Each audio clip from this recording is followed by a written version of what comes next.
Bom, olá para todo mundo que for assistir o vídeo. Eu vou fazer aqui uma análise de algumas características que aconteceram aí entre os dois líderes, né, que se encontraram aí essa sexta-feira no Salão Oval da Casa Branca. O presidente norte-americano e o presidente ucraniano, né, Volodymyr Zelensky. Donald Trump e Volodymyr Zelensky. Claro que a reunião não saiu como planejado. Isso ficou evidente pelas imagens. Mas, olha, tem comentaristas aqui no Brasil e no mundo inteiro, para todos os lados. Uns meramente atacando o presidente ucraniano e outros defendendo o presidente ucraniano. Note, o que ocorre é que, para a gente entender esse tipo de reunião, a gente não pode esquecer a linha do tempo, né? Como as coisas foram se complicando com o passar do tempo. Guerra sempre tem mortes todos os dias. Esquecer que pelo menos cerca de quase 1.000 pessoas, pode ter diminuído um pouco, mas são centenas de pessoas morrendo todos os dias, faz com que a gente fique analisando guerra como se fosse uma disputa de jogo de dados, nos quais as partes não concordam. Então, tem vidas sendo ceifadas todos os dias durante qualquer guerra. Quando a gente não presencia ao vivo uma pessoa agonizando e morrendo depois de ser baleada ou beijada, fica bem fácil fazer análise para um lado e para o outro. Toda análise de guerra tem que lembrar que guerra não é uma discussão de bate-boca. As pessoas estão atirando umas contra as outras. E sempre tem pessoas morrendo. Isso é óbvio, mas notem. O presidente russo é quem começou a agressão física.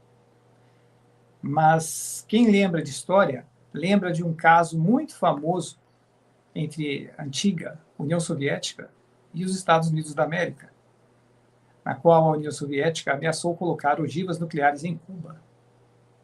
E todo mundo é unânime de que ali foi o mais perto de uma terceira guerra mundial, uma guerra totalmente nuclear. Bom, acabou que as partes recuaram, os russos recuaram, os norte-americanos, então, se acalmaram um pouco e a coisa arrefeceu. Depois ficou naquela popular Guerra Fria. Mas notem, os russos ameaçaram colocar mísseis nucleares em Cuba. Imagina se fosse numa posição mais próxima. Claro que os russos invadiram. Quem dá o primeiro tiro perdeu a razão.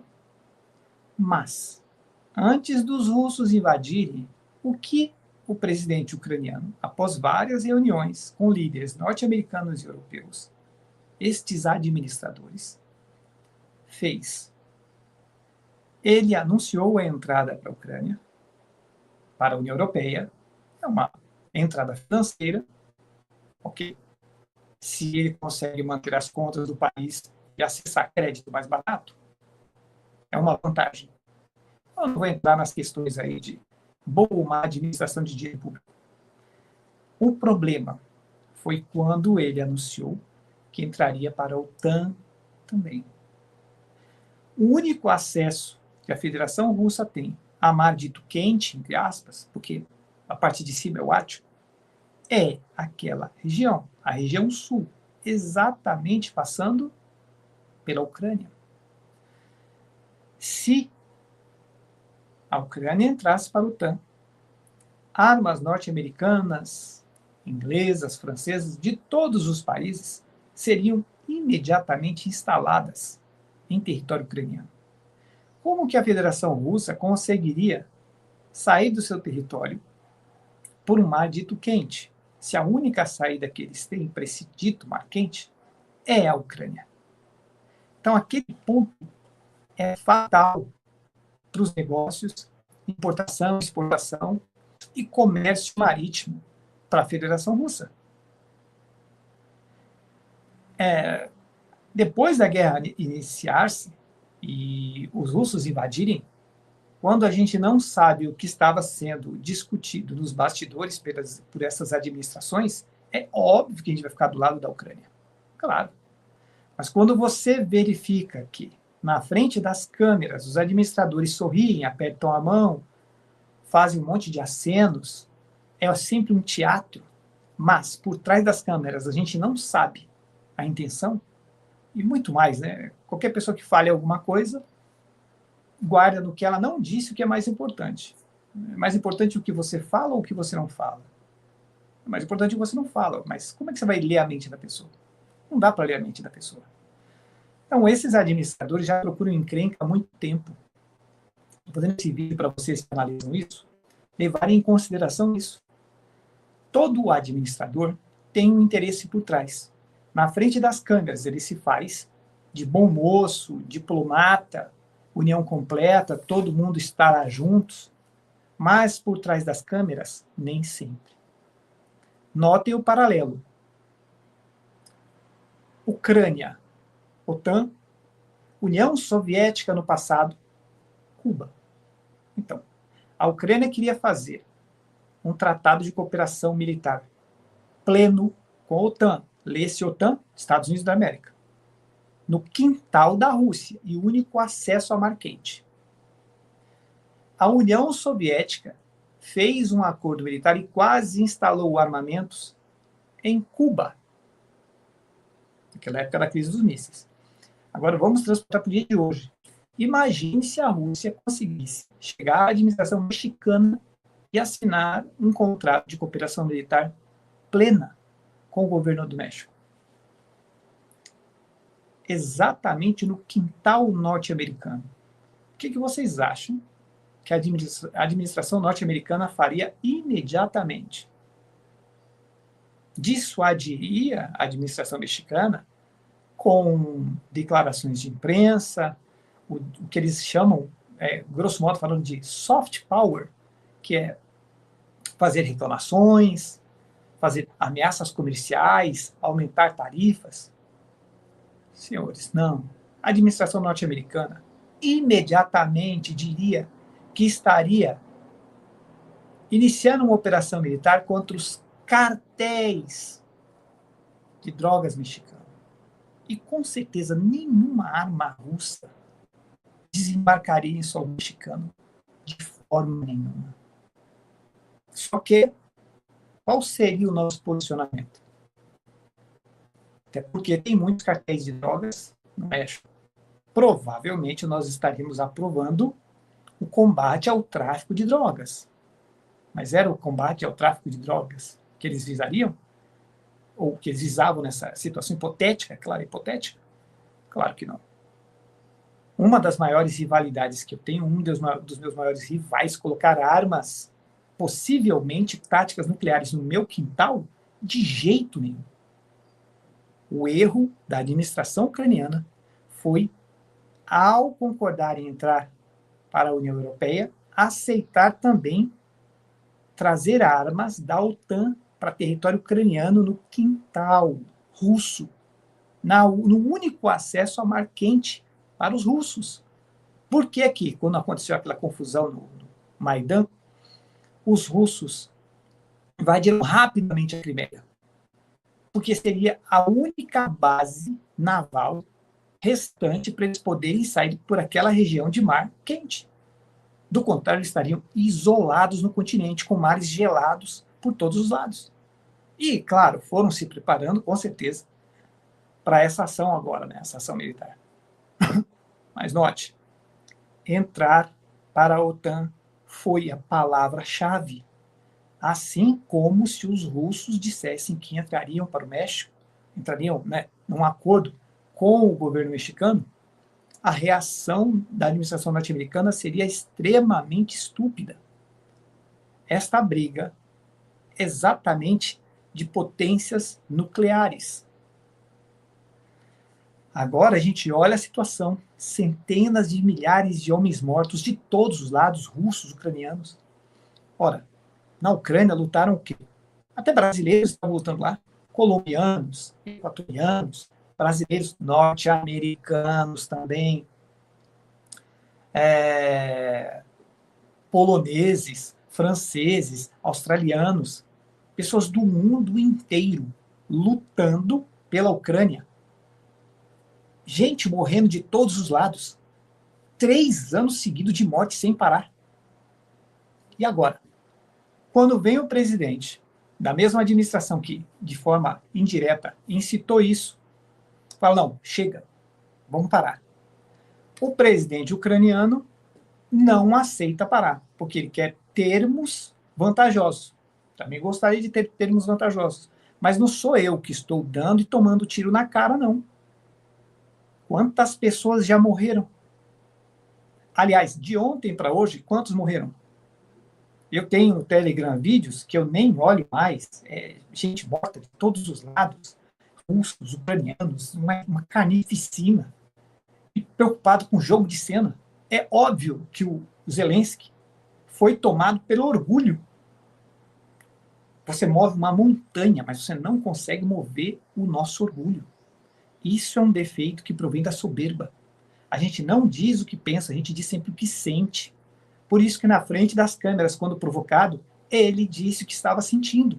Orgulho. Ah, mas você cederia território brasileiro para um país invasor? Depende de quantas mortes de brasileiros. Eu preciso perder todos os brasileiros para poder ter um território? Vejam o que aconteceu com o Paraguai, que se envolveu num conflito, e o líder, ao invés de perceber que estava complicada a situação, recuar e oferecer sei lá, algum tipo de negociação, se entrincheira, se protege e envia alguém para falar, peraí, vamos então conversar. Ah, eu perdi, mas se eu perder todos os meus homens, quem que vai reconstruir meu país? Eu vou pedir para estrangeiros reconstruir meu país? Ó, famílias russas, não tem mais pais, órfãos. Famílias ucranianas, órfãos, sem pais, sem pai. E aí? E a gente vai ficar brincando de guerra como se fosse um videogame? Não se deve realizar guerra. Começou, tem que parar o mais rápido possível. Tão preocupado com o território? Beleza. Imagina o seguinte, eu te dou Saturno para você. O que você vai fazer? Você vai rir da minha cara. Por quê? Porque você não pode ocupar Saturno. E o que eu quero dizer com isso? A Terra sem ocupação não é nada. Pega Saturno para você. Eu quero ver você ocupar Saturno. Marte não dá para falar, né? Porque o Musk está querendo ocupar. Olha, brincadeiras à parte, a situação do Zelensky agora é perceptível que ele não vai recuar. Agora eu estou entendendo por que é que os russos pressionam para uma eleição que nem pode ser realizada. Aí, nesse caso, o Zelensky tem razão. No caso de guerra, não dá para você realizar a eleição. Mas agora eu estou entendendo que, na verdade, os russos sabem que o Zelensky não vai recuar jamais. O problema é que ele não tem armas, não tem munição, não tem dinheiro e está cada vez com menos homens. Lembrando que homens do mundo inteiro estão lutando por ele. Alguns vão falar assim, mas os norte-coreanos estão lutando pelos russos. Sim, só que pelos ucranianos, homens do mundo inteiro. Independente dessa disputa de poder, pessoas estão morrendo sem parar. Eu não estou tomando tiro na minha cara. Eu falar a distância, beleza. Ninguém está atirando na minha perna. Eu vi um vídeo desses, um tempo atrás, o cara perdeu a perna no ponto do joelho. Aí fizeram um torniquete, e ele fumando um cigarro ainda, dando oi. Eu falei, nossa senhora, o que é isso? Então, os administradores estão mais preocupados com o seu próprio orgulho. É ego puro. Se você olhar agora, as pessoas que estão defendendo o Zelensky, estão dizendo, os administradores, não, vamos continuar enviando armas, vamos continuar enviando dinheiro, vamos continuar enviando munição. Por que esses administradores não fazem como Alexandre o Grande? Ele era um maluco, adorava a guerra, passou a vida inteira em guerra, mas pelo menos aquele doido ia, junto com os soldados, para dar e tomar espadada. Vai lá, você dá tiro e tomar tiro. Aí, pô, beleza. Você tá indo lá dar tiro e tomar tiro. Mas o Donald Trump não vai, o Zelensky não vai, O Putin também não vai. Nenhum desses caras vai lá dar tiro nem tomar tiro. Ele vai incitar a população a defender o patriotismo e morrer. Senhores, não dá para continuar atirando na cara um do outro. Parem agora. Dane-se a porcaria do território. Pare, pelo menos, de matarem uns aos outros. Esfrie um pouco a cabeça. O problema é conseguir isso. Mergulhado em orgulho é quase impossível. Se a pessoa está tomada pela soberba e pelo orgulho, é quase impossível ele recuar. Acabei de ler uma mensagem dele aqui na internet, que ele disse que se arrepende de ter dito o que disse, quer voltar a se reunir com a administração norte-americana, mas não vai pedir desculpa pela discussão. Ora. Jura que ele não vai pedir desculpa pela discussão? Orgulho, senhores. Orgulho. O orgulho cega a gente. Me cega. Cega você que está ouvindo. Cega qualquer um. Prestem atenção nos seus sentimentos. Jesus mostrou. Vocês não dizem a verdade. Quem diz a verdade sou eu. Vocês dizem o que sentem. Quando na parábola da casa dividida, ele disse: o que sai da boca de vocês é o que abunda o coração. O que ele quer dizer é: vocês só falam o que sentem. E líderes são iguais. Por isso que quando o tom começou a aumentar, cada um começou a falar o que estava sentindo. Orgulho, raiva, soberba. Ao invés de, pelo menos, fazer teatro e depois negociar, não. Conseguiu evitar falar o que estava sentindo? Não. Ah, como que fica a situação agora? Primeiro, parem de morrer. Parem de atirar. A gente não está correndo risco. Para de atirar. Ok. Parou de atirar? Vamos ver o que fazer. Olha, esses 4 territórios são meus. Você tomou. Para continuar, eu vou ter que perder pelo menos quase, se são 1.000 mortes por dia, 500 dos meus, você 500 dos seus. Então, vamos fazer o seguinte, vamos calcular por metros quadrados, você me indeniza, e não é para o senhor Zelensky, a administração, usar o dinheiro, não. Pede uma indenização, negocia uma indenização, vende esse território, e ao invés de reconstruir a Ucrânia, não, senhor, você pega todo esse dinheiro e dá para todos os órfãos, um por um. Um por um. E o senhor Putin também deveria pegar o dinheiro que conseguisse lá e indenizar cada órfão que perdeu seu pai. É bonito prestar honrarias, mas e a esposa e o filho, que nunca mais vão ver nem o marido nem o pai? É bem bonito fazer guerra, quando você não dá tiro nem toma tiro. Exige uma indenização desse território, busca todas as famílias. Ó, seu marido morreu, peço desculpas, está aqui a indenização para o teu filho, cuida do ensino do seu filho. Mais uma vez, obrigado pela luta, por ter, né, defendido a pátria. Indeniza essas pessoas. Depois entra para a porcaria da União Europeia lá e pede crédito mais barato. Mas esquece dessa porcaria de entrar para a OTAN. Garantia militar é o quê que ele quer? Mais armas, munição e soldados norte-americanos? Você está novamente provocando o cara? Então, se o vídeo chegar a quem consiga traduzir isso, para alguém que consiga traduzir, que é muito difícil, fala para ele calcular o valor dos territórios e vender o território, indenizar as famílias, as pessoas que perderam pai e marido. Depois vai à União Europeia, faz um acordo com a União Europeia, que tem crédito um pouco mais barato, e deixa esse negócio de querer colocar armamento pesado perto de uma potência militar para sempre. Bom, para sempre é demais, porque não dá para saber quem vai ser o próximo presidente, e de repente uma outra força é a vingança, aí aparece outra pessoa querendo se vingar. Ó, não dá para falar do futuro, não dá para falar o que vai acontecer depois, mas essa decisão, a mais sensata é essa. Qual é a solução? Vende essa porra desses territórios, pega esse dinheiro, indeniza cada filho e esposa que perdeu seu marido e pai. E entra para a União Europeia. Esquece essa merda da OTAN, pega essa indenização e pelo menos reconstrói a vida dessas famílias. A Ucrânia mesmo, reconstruir a Ucrânia mesmo, não tem tanta importância. Você entra para a União Europeia, abre licitação para empresas que lidam com energia elétrica, elas reconstroem tudo e coloca para funcionar, é uma questão de dinheiro. Dinheiro é importante, mas não é tudo. Você se apega apenas ao dinheiro, você vai levar o quê quando morre? Mas essas pessoas que já perderam seus parentes, e agora?